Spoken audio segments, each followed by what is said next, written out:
What's up, boppers? So I wanted to get into some more detail of what I've experienced at the hands of specific gang stalkers, the ones that are and were sexually involved with my husband. So the first time we separated was he had left the house and wouldn't return my text messages or phone calls, emails, nothing for weeks. And we were separated for a couple of months, 2-3 months at that time. And it was over the winter time. I was going through a lot of shit with my daughter too. And I didn't have enough food. I didn't have enough money to feed myself and my animals. And I had absolutely no money to go anywhere. And at one point, we even lost heat. The furnace went out and I was not able to contact my husband. He wasn't returning, like I said, any text messages or anything like that. So as soon as he would get paid, I would have to withdraw $400 immediately or it would all be gone. And so I would have to play this game because we had a joint checking account at the time. And so I was feeding all of us, myself, 2 giant dogs and 2 cats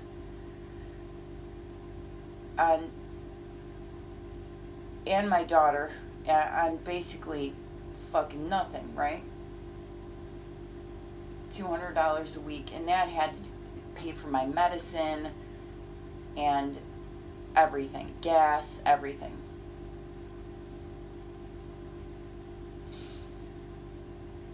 So anyway, during that time, I was bombarded on my social media accounts. I was on Tumblr a lot then. And people would follow me, I'd follow them back, and then they would post a lot of things that had to relate to my life. And this is what gang stalkers do, okay? So you think, oh, it's just some regular person following me. No, it's a gang stalker. And they deliberately try to trigger you. That's what they do. They attempt to trigger you over and over and over again. By letting you know that they know what you're doing, by letting you know that they know about your personal life, because they're surveilling you. And they're hacked into all of your internet activities, so they know exactly what you're doing. So I was being fucked with constantly about my husband's adultery, which I was having a really difficult time dealing with the fact that the person that I married was not at all who I thought he was. Not the person anyone thinks he is. Because when I married him, someone else from my neighborhood, an acquaintance who used to be a friend, told me, oh, well, he'll never cheat on you. He's not a cheater. Like, I know, it's so awesome. Yes, he is. And his first wife complained about adultery as well. And you know what? He said she was fucking paranoid, just like what he says about me. And you'd think it would have clicked because he hit on me while he was married to her. But I thought, oh, that's just because we're meant to be. And blah, blah, blah, because he said he never did that with anyone else. And I was dumb enough to believe it. Because I am not a cheater. If I'm in a relationship, I don't cheat. I cheated on my first boyfriend, but, we're in high school. I'm not a cheater. I wouldn't be with someone in a monogamous relationship if I wanted to date other people. I would just stay completely single, right?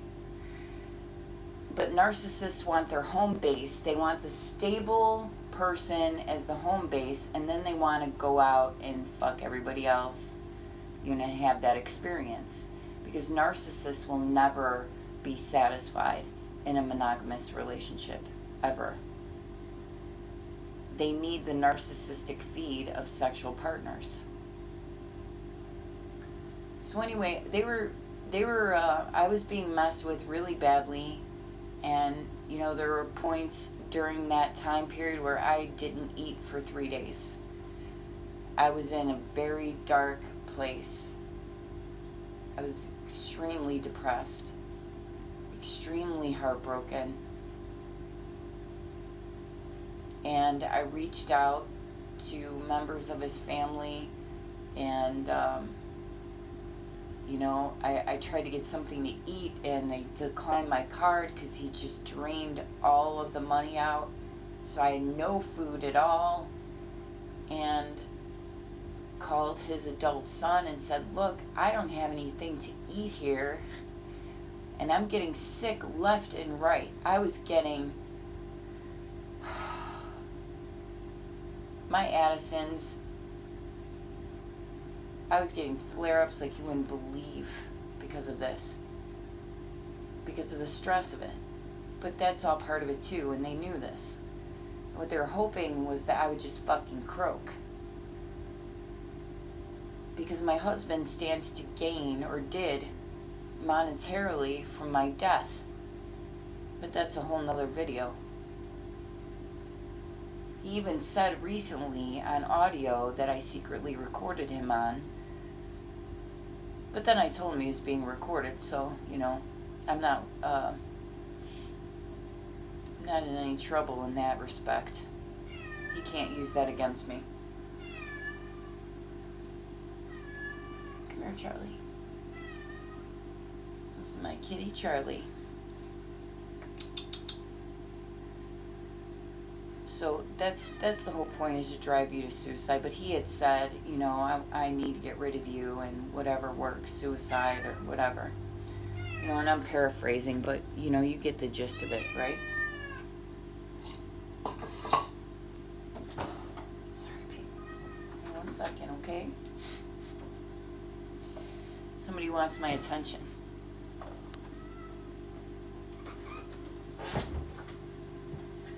So, I haven't felt like that since then, but at one point during that time, I contemplated suicide.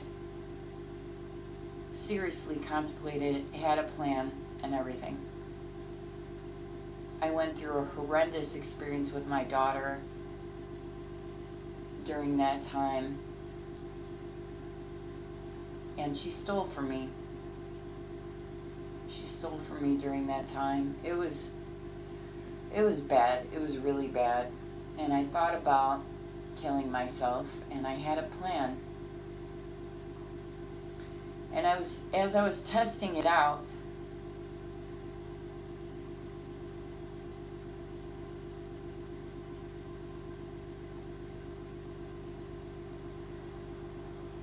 my dog at the time, Phoenix, who I called Pup,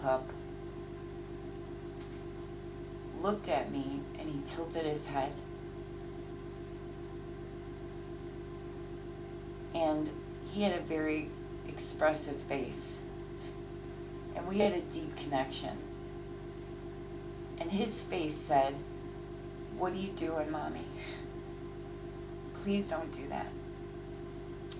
And that's what I picked up from him.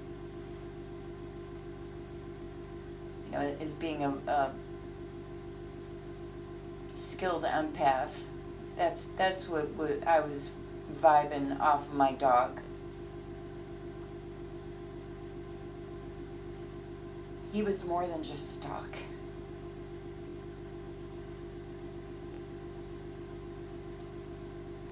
And let me tell you what happened to Phoenix. He was killed. He was murdered by these gang stalkers. He was bones when I got him. He was rescued from a backyard. And I got him healthy. He was very healthy, very muscular. And died of sudden kidney failure, acute kidney failure. Well, he got sick with it. We ended up having to put him to sleep, but he was going down quickly. And when I told my husband that he was dying of kidney failure, my husband's response was, "This is my karma." And I've said this before in previous videos, but this is very important. When I pressed him on the meaning of what he said by saying, "This is my karma," by saying it was his karma, he couldn't respond. But finally, after bugging him, he said, "It's because of all the bad things I've done in my life, I think." He had to come up with something, because I wasn't going to stop. But he knew why. Because when you are gang stalked, you are dealing with, believe it or not, it sounds like science fiction, but there's so much documented evidence. There are so many victims of gang stalking, organized stalking, that it's undeniable. And we also have NSA whistleblowers, people that had high-ranking positions within the NSA blowing the whistle on this, among others, many others, in high-ranking positions within these government agencies, talking about gang stalking and outing the whole fucking thing. But you won't hear that. You won't hear that in the mainstream media, ever. It's one of the biggest kept secrets of our lifetime.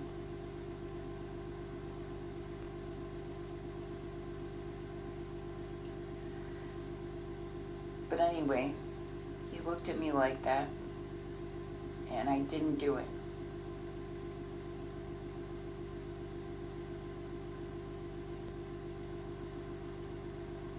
I loved that dog.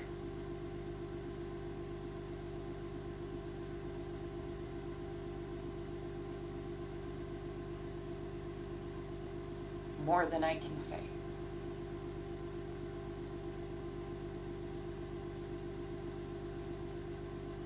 He was my best friend.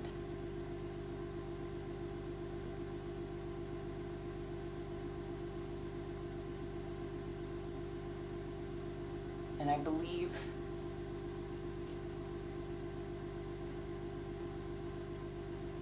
that God put him in my life, and me in his life, so we could help each other and save each other.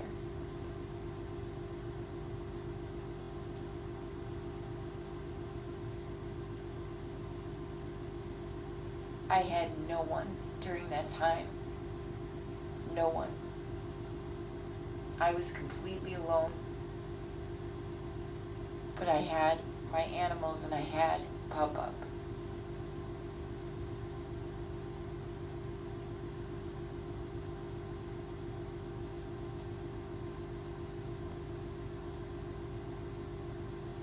And they murdered him. They murdered him and then bragged about it afterwards. All over my internet. And you know, being disabled, this is the thing, is sometimes that is a disabled person's only connection to the outside world. That's their only company.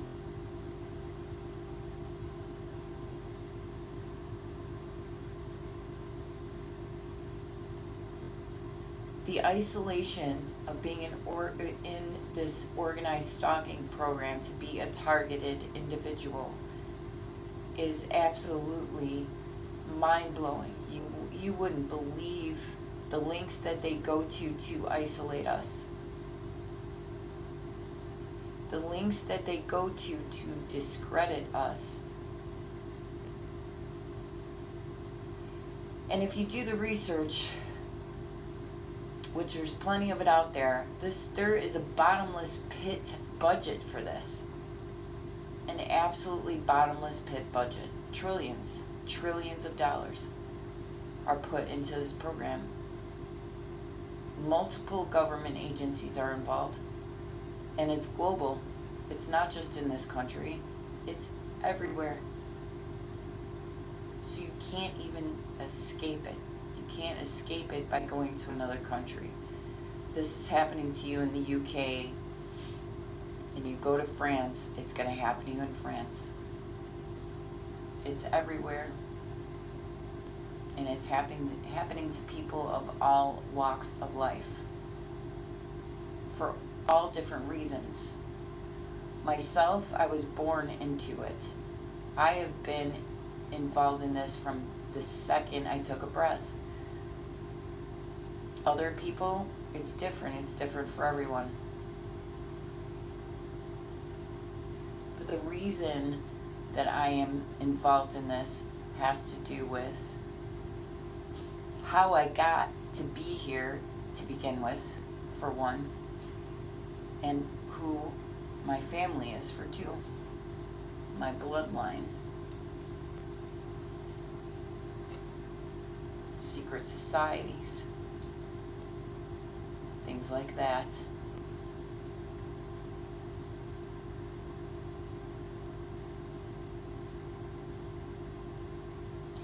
I've been through the most unimaginable hell in my life, and I'm not one to cry victim or complain. Believe me, if I'm bitching, it's a problem. It's a big fucking problem. Because I can be in tremendous pain and you'll never know. Majority of the time, physical or emotional. It's not emotional pain anymore because I'm over all the shit, all the betrayal and everything else. I have God, I don't need anyone else. I have everything now because I have Him. Not saying I wouldn't like to have friends that, I could speak to in a normal way, have a boyfriend or maybe even a husband again. That would be awesome. And my family, that would be great. I would be very overjoyed. But I don't need it. I only need God.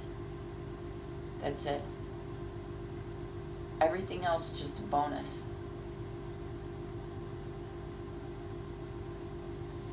But I could be in tremendous pain, and you will never know. I'll never let it show, and I'll never tell you unless it's really bad and I can't take it. And let me tell you, this shit has been really bad at times. Unbearable. I had to take it a second at a time because of the physical pain I've endured, being a target, and the emotional. And it hurt my soul, down to my soul. A lot of times.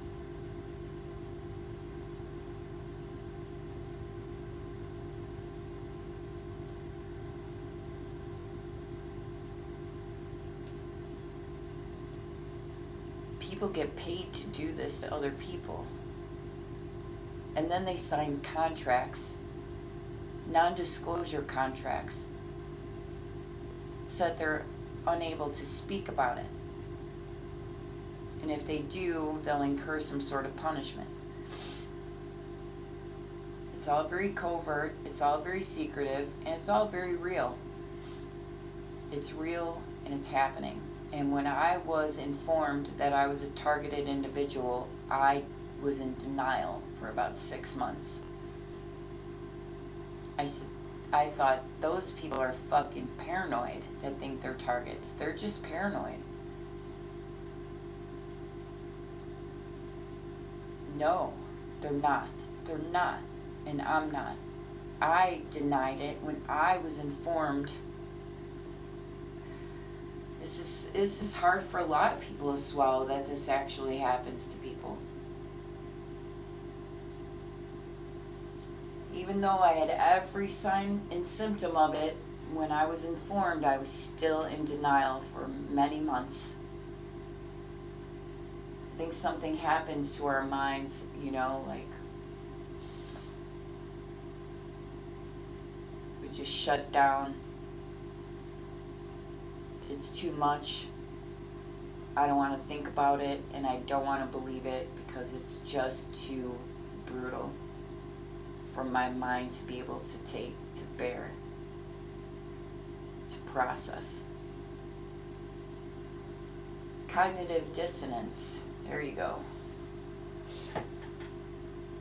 It's exactly what it is.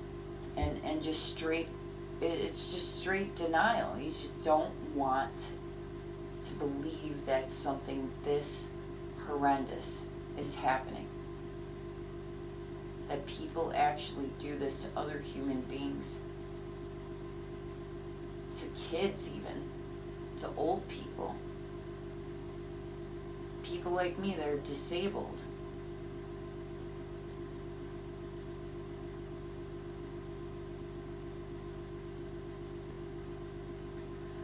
They use us like guinea pigs.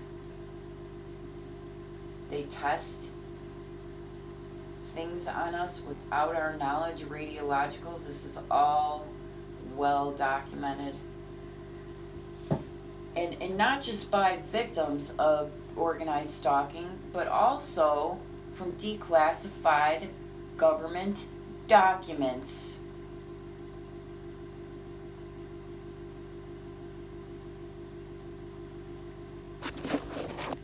And this could be you. This could be you or someone you love that can't get any peace in their life or love or companionship or the ability to make a living. I had gang stalkers coming into my job. I worked in a spa, Massage Envy to be exact. I had people, gang stalkers coming in there. I'm a licensed massage therapist and I love what I do. I help so many people.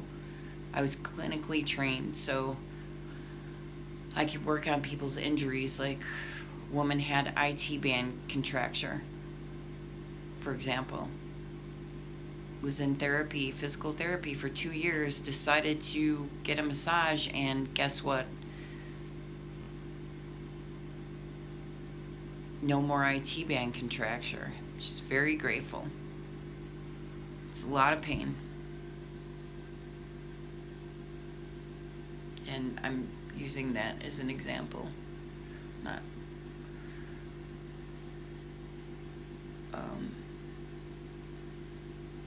violating any HIPAA laws here. It's a hypothetical example. But yes, that happens. I have fixed that and other things. Frozen shoulder, back, of course, back injuries, obviously, but, carpal tunnel syndrome, all of these things I'm qualified to treat using massage therapy, and I really enjoyed it. I really enjoyed alleviating people's pain like that because I know what it's like. And I can't do that anymore because of this. They strip you of everything, but I intend to get it back, and I will. Because now we are at the precipice, at the very beginning, and I'll reiterate this, I've said this before, of that house of cards of the organized gang stalking program tumbling down. And it's big. It goes all the way up. People you would not even believe are involved in this. Like the Rothschilds, for example. Just an example. Like them. It's fucking mind-blowing shit. It's like science fiction, but it's real.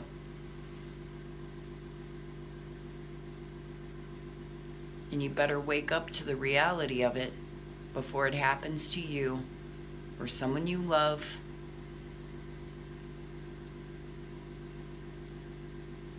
Don't be complacent. This is everyone's problem.